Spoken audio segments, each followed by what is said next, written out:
conversation with C9 about whether or not they should be starting Svenskeren or Blabber, or whether or not Nisqy should be on an AD carry or a mage. But I think another important discussion for Cloud9 is what will Nisqy play? Because throughout the summer split, he showed the majority of his success on melee champions like Aurelia, Sylas, Akali, or Qiyana. So the Qiyana ban is good. We know how nerfed Sylas is. If I'm looking for a C9 victory, I would want to see them try and pick around him on an Aurelia or an Akali. But for now, it is the Kayle. Could technically go into the hands of Licorice. We've also seen it in the bot lane in a single game in the hands of Teddy. So obviously can be used as a flex pick, but may already be set to go into the mid lane, especially if this Renekton does get locked in. But G2 do not hesitate to lock in the Ryze as well as the Kaisa in their first rotation. Yeah, and Vedius, this is looking pretty G2 tryhard, right? I think the 6-0 is very meaningful. I don't think Worlds is necessarily the time to do the happy games. We'll have to see with the rest of the draft going through here. But if this Renekton is locked in, I think that would be actually a good pick for C9. What does surprise me from G2's side is the fact that they chose to prioritize the Kaisa over something like the Xayah, because multiple times during the regular season we would see them pair up a variety of different supports with the Xayah, even if the Rakan was not available. So showcasing a slightly different priority, this could suggest right now that they're thinking along the lines of the Nautilus, who is up and available. If they don't feel comfortable, they could also do the Morgana, which is a pretty strong pick into the Thresh as well.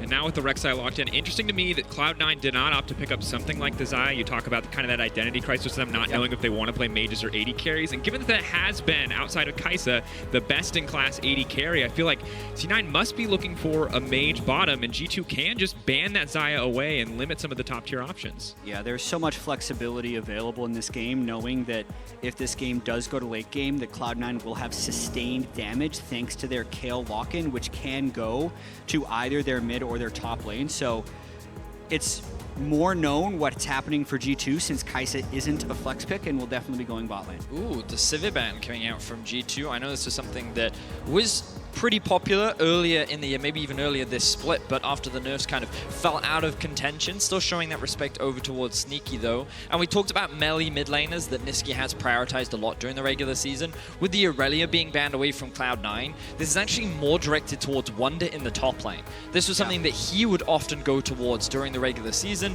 to act as more of a split pusher and lane carry, especially given as PerkZ is likely going to be playing more of the defensive scaling bot side of the map.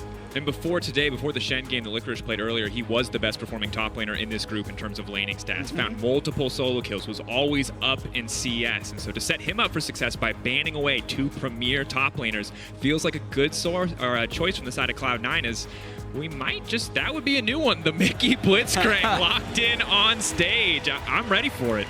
Now, we have already seen a lot of Blitzcrank this tournament, primarily from RNG. We did get to see it from Fnatic as well, and we were wondering if it was going to spread out into other groups. This is an opportunity now for G2 to showcase some of their Blitzcrank mechanics and see how much the team plays around it. Sneaky's Caitlyn. Jatt, you gotta, as the NA representative, you gotta talk to me about this one. So Caitlyn is a pick that C9 and the rest of NA played somewhat sparingly, but it was basically when they wanted to play very heavily around bottom lane and actually get a lot of early turret plates. So in this composition, it may seem a little bit odd since they do have the Kayle, but that would generally be used as like a bridging mechanism. So you have a strong Caitlyn to get you through the early game, and then Kayle would try and come in the mid or late. But you heard Yamano talk about it on the desk. Nisqy's Cassio, it wreaked havoc in Europe. Now he has to see the same, if he can do the same as an NA representative on the world stage. That's a pretty big pick.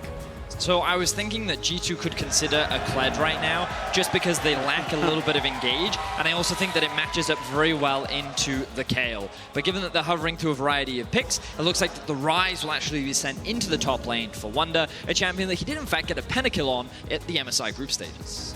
And honestly, hoping to repeat that performance once again. All too crucial for G2 to try to close out cleanly in this group, try to make sure that they will come out as the first seed as we move later in the tournament. Now, something you were talking about, Jatt, was how when they pick the Caitlyn, they often like to try and play through the bot side of the map. And interestingly, this is something we saw a lot from C9 during the finals when they played up against Team Liquid. Svenskeren was actually a lot more active around the bot side of the map when he felt that bot lane discrepancy, like in the form of Double Lift and Core JJ. And he found a lot of successful opportunities, especially when investing a lot in that side of the map. Yeah, and I'm going to be curious to see the start of this game because we know, unfortunately for Cloud9, this will be the first time they haven't advanced to the quarterfinals since the last time Worlds was in Europe in 2015. And sometimes when that happens to teams, the pressure could come off and they can play a little bit more free. We almost saw it with GAM eSports yesterday when they jumped out to that early lead over Splice. G2 is a much more...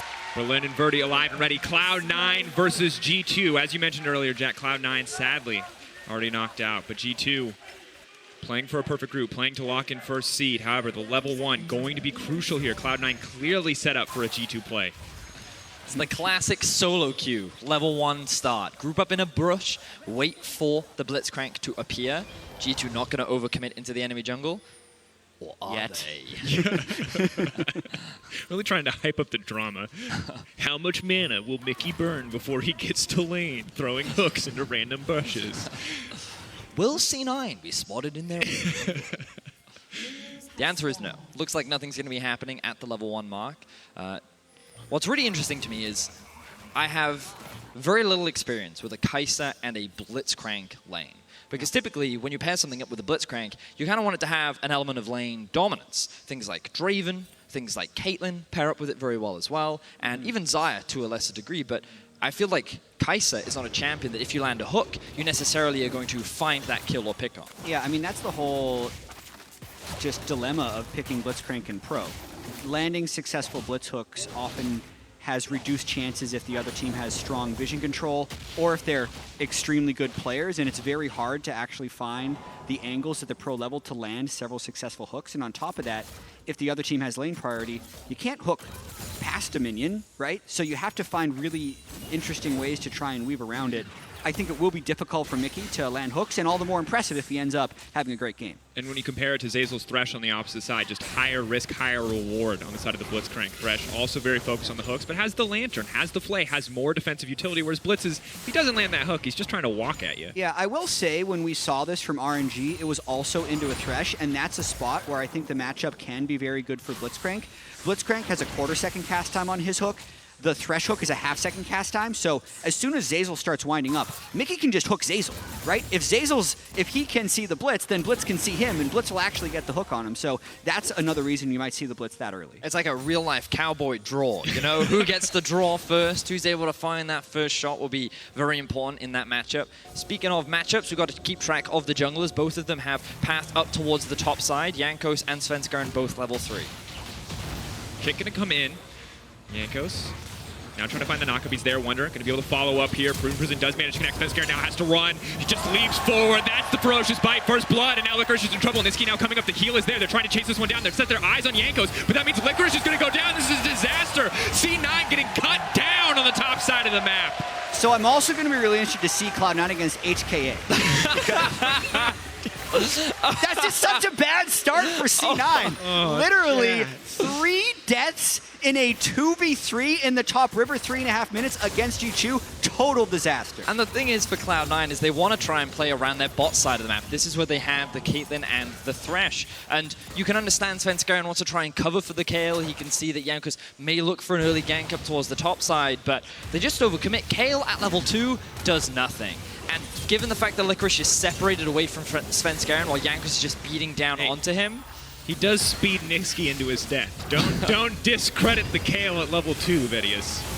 The level 3 double buff Rek'Sai, super strong. Also fortuitous for G2 that 2 kills go over to the Ryze, now tier completed. And that's the second game today where Svenskeren has died contesting that top Scuttle Crab when they have the weaker top lane 2v2. So the same mistake beats C9 twice here. It has to be so frustrating for him, especially you're going up against Hail of Blades Rek'Sai as well, so so much burst damage. And you think back, this is a dream start for G2 because we compare it to the last time they played up against C9. So hold that thought. Svenskeren will dash out, forced to use the control ward.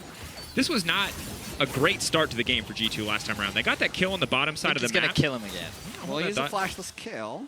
Licorice walking away. What can he dodge? The creep wave is there. Yeah, that's it. Yeah. So the thing with the flux bounces now is they're just going to bounce. Yeah, so if you're close to the minions, Wunder knew what to do right there to secure that kill. Ryze has been made much simpler in terms of his mechanics, and a Kayle without flash, unfortunately, ends up losing his life. Jankos now using this freedom.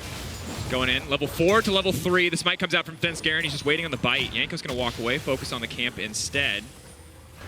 Gentlemen, I was gonna make a point. I forgot what it was, and I don't know if it matters anymore. To be completely honest, this game has been blown wide open. This is a 2K gold lead at 5 minutes in, and G2 I think expected to be a dominant force in the World Championship. But after the last game, I think I gave maybe C9 too much credit coming into this game. They're getting ripped apart. I think just the type of play that happened in the top river. Bad early game plays can have various levels of consequence. When you give the Hail of Blades, Rek'Sai, and the top lane Ryze that much advantage into an already disadvantaged top lane matchup, the rest of the map can just collapse around it. And then you add that to the fact that Jankos is an incredibly smart jungler. He's going to do everything he can to accelerate the game and keep that advantage up. Yeah, I think you hit the nail on the head, Jatt. It's one of those situations where we've seen even multiple times against G2 where they fall to an early deficit but then bounce back. When you give this team an early lead, they are one of the best, if not the best, in Europe at ballooning those gold leads, especially between the 10 and 15-minute mark. And with C9 already at this disadvantage, they're going to have to make some pretty miraculous plays in order to reclaim some of this gold deficit. Svenskeren waiting in the brush. Perfect ward. PerkZ is going to spot that one out. Now Licorice has to run for the hills. The speed buff starts to fall away, and Jankos just gets to walk forward. Licorice so weak at this stage of the game. Caps can fish for the scout of the week here. Can look to get something more. The knockup, will it be in time? The last one, he's just chasing him. Says, where are you going to go? I'm going to chase right after you. The knockup's there. The scout of the week fall. It's going to come out. Licorice now in trouble. Ferocious Bite doesn't need it. Caps grabs another kill. Yeah, just a disaster game for Licorice. And we also got to keep in mind that top lane play put both solo lanes at a large disadvantage. So I definitely don't think Licorice should have been there to get that ward, knowing Caps is going to have mid lane priority. If anyone goes to check him, he's going to die. So this game was already worse. Now it's just worser for C9. Worser, I like that. The good news is Nisqy is doing fine on the bottom side. He's playing against a first-time Blitzcrank. This is the most you can ask for, 59-47. And I feel like that's the lane that Cloud9 need to get something done. You said it in draft, and now it's amplified by the early game. Licorice might die again. Said bot lane, buddy. He's going to get hit up. He's going to get taken out. He's dead again, folks. That's it. 6-0, G2 dominating. Well, maybe this is the moment, though. Mykix, first-time Blitzcrank, might go with his first death on the champion as well. Svenskeren going to walk forward and take him out. No chance to outplay that one.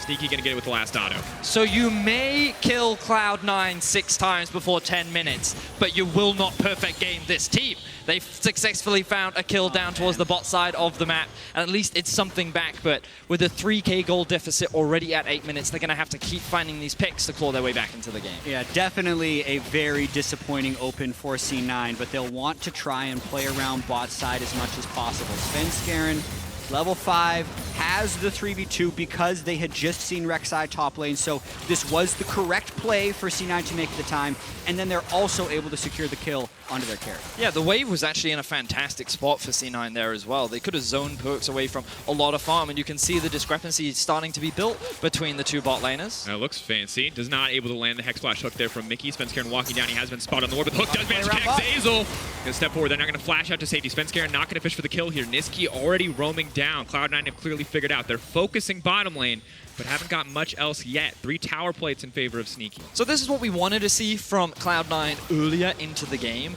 where Nisqy and Zeyzal, when you do invest resources into them, can be that powerhouse, but now the gold on G2 has made its way bot lane. Jankos flash out, not going to find the knockup. Caps here. It's all about the hook from Mykix. Is not going to connect. C9 are going to be able to make it out of that one. Yeah, and this is the tricky decision point for C9 since their top lane is so ridiculously far behind. On one hand, you don't want to leave Licorice to just get killed over and over, but on the other hand, you need to try and find an advantage somewhere. So I think that's what Svenskeren has kind of opted to do. Yeah. Play around bot as much as he possibly can and just really just say good luck in League of Legends, Licorice, because that's what he's going to have to deal with this game. That is a completed Seraphs versus a dagger. That's not fun. Well, it's still the Archangel staff. The Archangel staff. My apologies. You're right. Yeah, my apologies. Yes, the silver lining. There you go. Always the positive side. Glass is half full, eh, Jatt? All right, so that's something. And once again, it's brutal. I think at this point we're waiting to see. G2 are kind of the ones that need to up the pace of the game, continue to extend their lead, and it's just a matter of seeing what Cloud9 can do to match them. Boots 2 coming in very early for Licorice on the top side. And Caps not wanting to walk to the Petrifying Gaze, not going to go all in on that combo against Nisqy.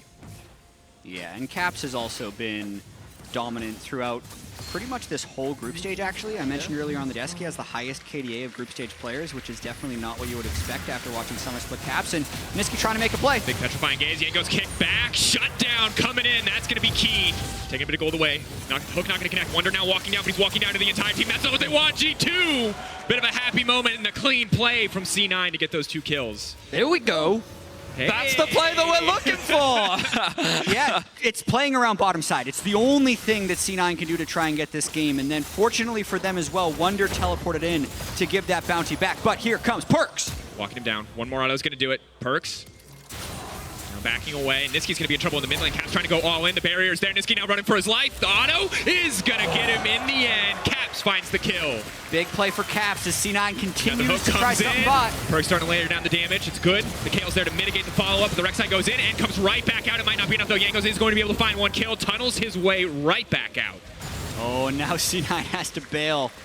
Nice little flash safeguard over, but G2 continues to extend their lead. So after C9 find a pretty successful fight in their half of the map, they unfortunately tried to overcommit some of their aggression, and then immediately lose a bunch of kills all across the board, with Caps finding a solo kill, G2 finding another pick on the bot side. They'll then convert this into the first Drake of the game.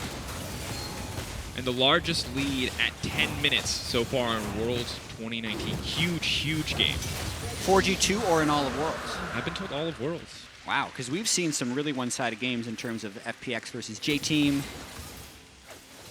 And honestly, just so far so good. But I think for G2, they do need to clean it up a little bit because these shutdowns coming in can start to help Cloud9 get back into the game. We're talking about G2, Drakos. They don't clean it up at all. How they succeed is by thriving in the chaos. They find terrible fights and somehow make it work. And while it often isn't great League of Legends, it's definitely entertaining. It is absolutely entertaining. It's also nerve-wracking. I feel like if you're a European fan who's not 100% convinced, every game is anxiety-inducing. Yeah. You're like, is this the one where they throw it all away on a random play? Is this the one where the hook connects? No. He's first timing, audience. Look, give him a break. Wunder's rather strong. Just a tad. Just a little bit. Oh, the Hex Flash hook. This is going to be the one. Goes in. Jukes. No. Well, he can keep doing this. Yeah. I'm surprised he's not going back for another one. To be fair, this is the ideal situation for a Blitzcrank. You've got vision in the river. You've got control across your lanes. You can walk to any lane and throw blind hooks at no cost. So the irony is, he's focusing the target that has no boots, yet he still can't land the hook.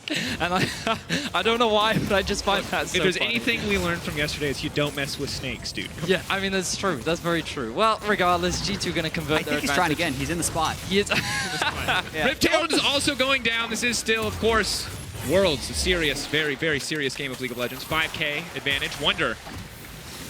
Can he land it? Ooh. Sneaky sending him a warning shot saying, back off, buddy. No one kills my top laner 5 times in a row.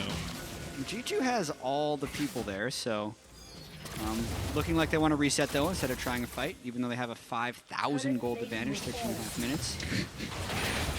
This is the most Hex Flashes in a single game I've seen from a support player.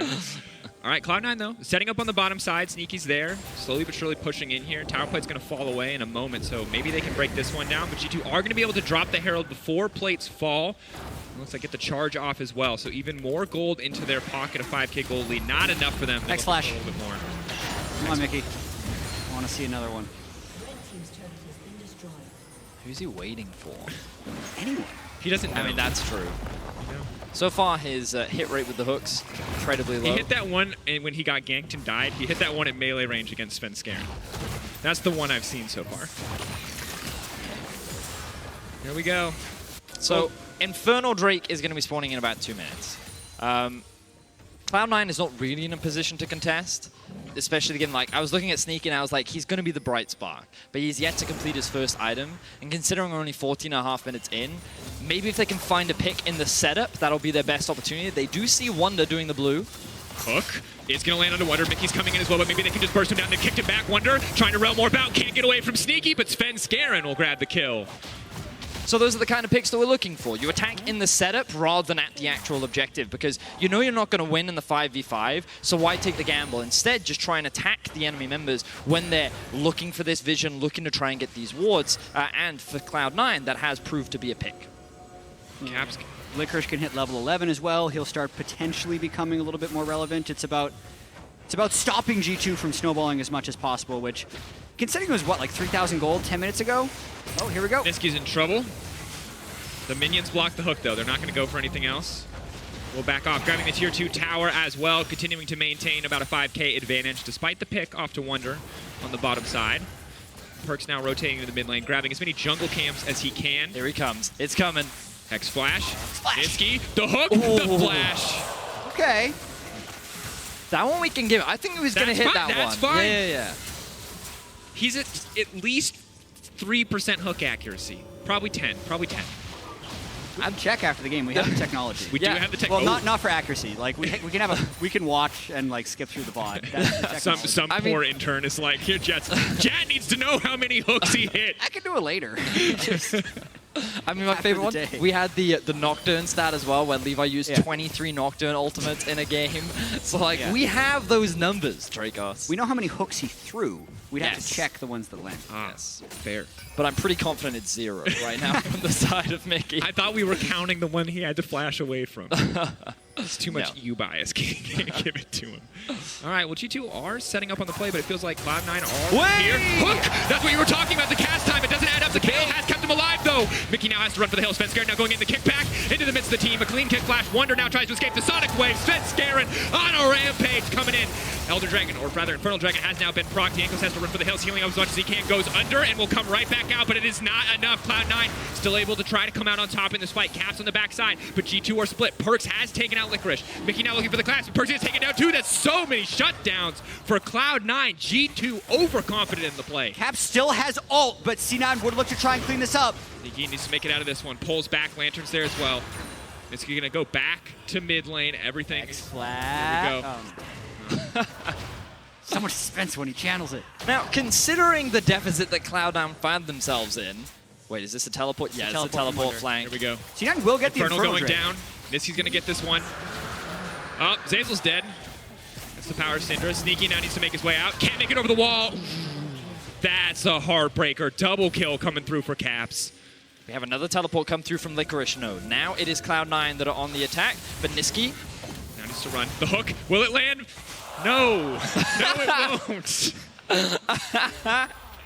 The game is definitely getting a little bit loose, and some of that is from C9 still finding ways to get kills. So actually just a good bait there by Zeyzal, knowing he has Kayle to ult him once the GP kicks him in, and then Svenskeren gets a very good kick onto Wunder and waits until afterwards. If this game had been closer, C9 potentially would have felt better about it, but it's so hard to just judge the overall state of the game knowing how far G2 still is ahead. I mean, they denied an Infernal. As you said, Drakos, they got a bunch of shutdowns. And considering the state of the game, this is a fantastic play for C9. And it at least keeps them more relevant in the game. And so I think that if C9 can keep finding these fights and keep punishing G2 for honestly their over-aggression, and the irony is the one hook that Mickey does land is actually the downfall of G2. So if anything, they need him to keep missing hooks. Otherwise, he's going to keep putting G2 in these situations. That's a narrative. I can get behind that one. Mickey has to miss all his hooks for G2 to win the game. Okay. I think during the summer split, as Licorice is Now in trouble. collapsed on. Has to walk away. Mickey, the target has been locked down, but it does count. Mickey will land the hook. Licorice will go right back to the fountain. And that was a play Caps was involved in. He's the only deathless player on G2. And I think during the summer split, Jankos was the one who seemed to go serious mode in a lot of their games. Yep. They'd be putting him on the Sejuani. He'd play tank duty. He'd keep everything going when everyone else was doing some of the crazy stuff. I actually feel like that's what Caps has been so far in the group stage, whether it's picking the Orianna and controlling the lane, picking Ryze in their chaotic early game against Hong Kong Attitude and having 11 CS per minute to later carry the game. And again, he's kind of doing it here. There was a bunch of roaming up top lane, and Caps just stayed in his lane, got a big CS advantage, and now he's just throwing it around the map. I mean, the thing about Caps is, and something we talked a lot about in our top 20 list, Jatt, was how he's a player that internationally often doesn't really outshine a lot of the other star mid laners that exist in the world. And I feel like that in this group stages, I mean, even in the first half, he did get solo killed by Chovy. And I feel like he often proves how much of a gap there is between him and everyone else in Europe, and he's still looking to prove how much stronger he can be on an international stage. So with G2 guaranteeing their quarterfinal, I am someone that still has my eyes on Caps and still think, yes, it's great that he's able to have these performances against the likes of a Nisqy, but can you still keep up with the likes of a Faker, and can he ever overcome his eternal rival in Rookie? And, I mean, it's a difficult task, to be certain. For now, G2 focused on this game. The hook will connect. The rest of C9 is now collapsing, but PerkZ is just free, hitting on his support there. Zeyzal, Mykix now going to be in trouble. Will get taken down. The Ryze is now moving in. The Lantern is there. Nisqy wants to take it, but he's not even concerned. He's focusing instead. Another hook lands. That's clean from Zeyzal. And Nisqy's there with the damage to back him up. Now, the Baron is alive, and all 5 members of C9 are up and ready to start it. The Kayle doesn't have TP, so Licorice really needs to start moving for Cloud9 to potentially come back into this game. Yeah, the DPS from Nisqy is pretty good on the Cassiopeia. They just have to worry about Svenskeren taking damage. Caps and PerkZ would want to fight this if C9 tries to stay on it. Zeyzal getting lower and lower. Svenskeren, no energy. Focus too much on the Baron. Does not have a lot left. It will reset. But Cloud9 still at a 5K deficit, but still fighting back at every single step. Yeah, I mean, they pushed the game to a late enough point where one more big team fight from C9 could turn into a Baron and then actually an even game. So this would be the time where G2 needs to actually clean up their play, not have Mykix and Wunder getting caught up. This is actually the second play where Mykix has been going for something, gets picked himself, and then Wunder ends up showing up after the play has gone wrong, and he just gets CC locked by Nisqy's Cassio. Yeah, and Cloud9 are actually working much better as a unit than G2 are. And whenever G2 look for these picks, it's actually they who are getting punished. So if C9, we already talked about if they continue to do this, this is the second time they've now punished G2 successfully. So there's no reason not to believe that they can't keep doing it. And it's now up to G2 to, as Jatt was saying, clean up their play, get a little bit more control over their side lanes, because I feel that one of the big things that's hurting them right now is actually managing and setting up their vision. And if they can do that and set up for Baron, then G2 should be in a better position.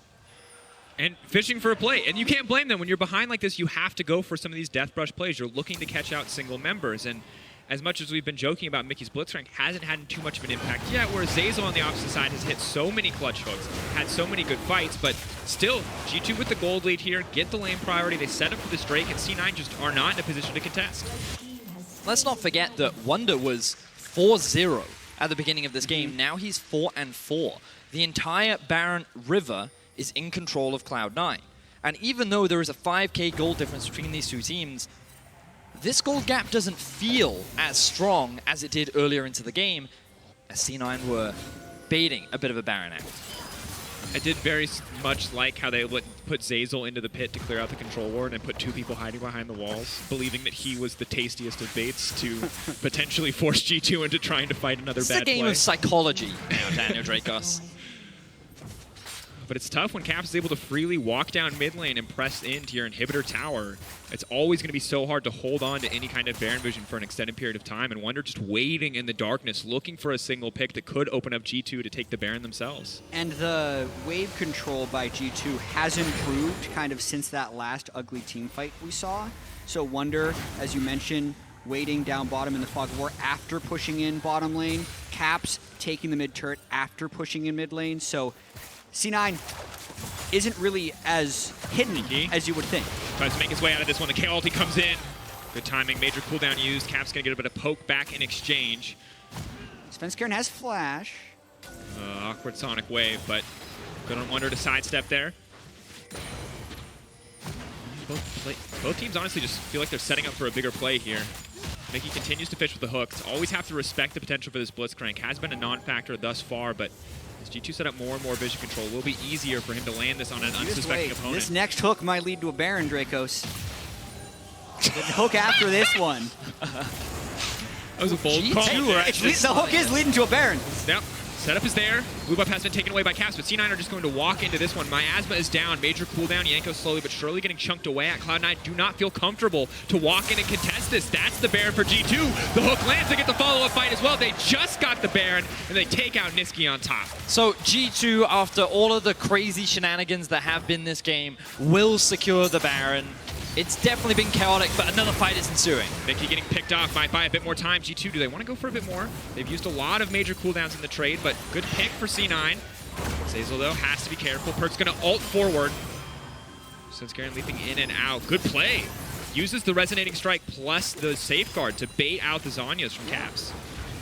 And throughout all of the shenanigans in the 25 minutes of this game, the gold lead has continued to grow for G2, and I think a lot of that is just looking at the CS of Caps. He's still at 10 CS per minute. You can see his bounty just continues to grow. Even though Wunder has died 4 times, he's still sitting at the same gold value as Caps. So they're keeping their gold up even if they're dying. Kicked out in there. situations like good play by Svenskeren.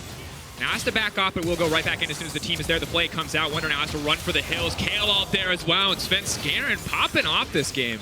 So he did have the Seraphs up, chose not to use it, either forgetting or believing that it wasn't valuable. Hook now lands on the Caps. He's got no stopwatch. Gonna be big. Licorice now stepping forward, Doesn't but matter. just one shot. Zeyzal. PerkZ now on the way in. Already marked. Licorice is going to get run down here by PerkZ. He knows there's no ultimate. Svenskeren is just next on the list. Nisqy on the backside. Maybe they can hope to kill Mickey, but they're not going to be able to get anything else. The hook, it misses again. The ulti comes out for Mickey, but Nisqy still has to run. He's going to take him down. Sneaky, a nice shot to finish that one off. Rek'Sai comes in. The trap now on the ground. Sneaky now needs to get away. He gets it. That's the double headshot, point blank from Sneaky. Cloud9 are continuing to find these picks. This fight has been 3 for 3 so far. Flashing from Nisqy. Clean turn away from Caps. Almost got caught in the animation, would have gotten stunned up. Nisqy could have looked to finish, but the TP's now coming in. Nisqy either needs to win the play or get out. He's not going to get the opportunity. The Seraphs comes out. Caps burning down. Will it be enough? Walks back into the miasma. Will not drop. Such a close exchange. This game stays explosive. 31 kills now. This is a messy game. This really is. So when you see G2 get such an overwhelming early game lead, expectations are that it's just a clean stomp. It has not been that at all. C9 have done a great job of finding picks, but mistakes like this from Wunder, look at how overextended he is, and everyone else on the rest of G2 is back in base. They're resetting, like... Yeah, you would like to see from G2 them to be playing this more cleanly, because I think you want to get stage practice of playing clean resets. Yeah. Especially if they win this game, they go into a potentially first seed clinching game against Griffin at the end of the day. And then the good thing for G2 is wherever Caps goes, things go well. And every time he seems to show up in fights, it works out. Blitzcrank, on the other hand, has had the opposite effect. What I've learned is that I don't need to ban Blitzcrank if I ever meet Mickey in solo queue. I think that he actually landed that hook. But we didn't see it, so it's not a problem. If a hook lands in a replay, did it really land? Yeah, these are the questions, Jatt. This is the thing that ProView ruins, is fun questions like that. Someone could check, someone could go back. But G2, Sneaky's down, they're breaking in the top side. It could be a last desperate hold from Cloud9. They definitely have the tools, the Petrifying Gaze up and available. The hook will miss once again. Now they just need to hold on to these inhibitors for as long as possible, but so difficult when Caps can just threaten. Zeyzal continues to look for these hooks, look for these opportunities. Licorice now stepping forward to clear the way, but that's the mid lane tower broken, and that's the hook onto Nisqy. That's huge. G2 now it's going to be able to walk in and grab at least 2 inhibitors. You miss all the hooks you don't take, says Mickey, as he's actually able to hook Nisqy in, and now they have 2 inhibitors down, working soon on the 3rd. PerkZ left out with the Realm Warp, has to be wondering if it's personal. Something he said, something he did. Hex Flash from Mickey, one more! Never mind. I don't know, I'm sorry, audience, I'm banning you. This could be the final siege, though. Once again, Cloud9 holding on as long as they can. Nisqy 14 seconds on respawning. No doubt this should just be a G2 closeout. But maybe Cloud9 have something left in the tank. Now would need to have a big fight. That's a very big Syndra. Wunder just walks up and finds the kill onto Zeyzal. Nisqy now finally alive. Caps goes in. Is just going to find the kill. No! Kayle ult! I think he was trying to wait it out, but well played by Licorice. Licorice comes up clutch there to keep his AD carry alive. C9 doing everything they can to try and keep this game going. Mickey. unsurprisingly, misses another hook. Nisqy taking so much damage before he even gets to fire back, just getting outranged by this Syndra. Scout of the Week will not connect onto Licorice. Wunder falling very low. The Kayle, 1.5 items. Can look to do a little bit more damage now as the hooks just continue to miss. Once again, it takes one connecting for this game to end. So as much as we're laughing at Mickey, so this game will never end, is what you're telling me, Daniel. For the record, I do have a good relationship with Mickey. And I want you to know that I would say 10 times worse to his face. He is the type. I mean, all these G2 players are. One thing I really like about them, how free they are to joke around. Yeah. Whether or not they are successful or unsuccessful. Caps, interestingly enough, like he started off being one of the most troll players. His interviews have been remarkably professional at this World Championship. The one we saw on stage, he's been so respectful of his opponents. He talks about the struggles he's potentially gone through himself. And honestly, is playing the cleanest of everyone on G2 as well. I mean, 7-0-6. No one is getting that bounty. And it has to feel good from him coming through. And the rest of the team, you said it. Caps is kind of the rock right now for the squad, and it feels like it's been rotating. Which member of G2 is the rock? It was Jankos in the regular season. I feel like it was Wunder more towards the end of the spring split. In summer, it was Wunder and actually Caps who were struggling, whereas it felt like PerkZ and to a certain degree Jankos had to pick up the weight. So I mean, the fascinating thing about this team is that when we think to last year's Worlds, when it was, of course, a different bot lane with Hyanan and Wedid, and the G2 that wasn't really expected to do anything. It was PerkZ and Wunder that really came into their own and showcased what they're capable of on an international stage when they play at their peak. And Caps didn't have the best tournament last year. Don't have time for this. Is Mickey looking for another Got some time. Yeah, we got, you're right, my bad. But the important thing is what a lot of G2, when all 5 members play at their peak, that is when we really get to see the full power. But very rarely do we ever actually get to see it. We're definitely and he lands it. Sneaky. The Kayle ult says no. It's going to take 2 hooks. Svenskeren now going in the redemption. I think it's going to be too little too late. G2 now looking in, trying to clean up. PerkZ flashes in, trying to look for some fancy outplays. Zeyzal might just get cut down now. Licorice is next on the list, but PerkZ needs to get out of there. He's stealthed up, but no. Nisqy will grab the kill in the end. Wunder run more, bring it to the backside, and that's going to do it. G2 from start to finish, absolute dominance. Cloud9 were able to fight back, but G2 held onto the lead. They'll close out the game, and they look for that match versus Griffin at the end of the day. C9 unable to play spoiler as G2 rolls on. They move to 5-0 and are now 1 game away from having the first 6-0 in group stage ever for a European team. Could be a huge accomplishment for this squad.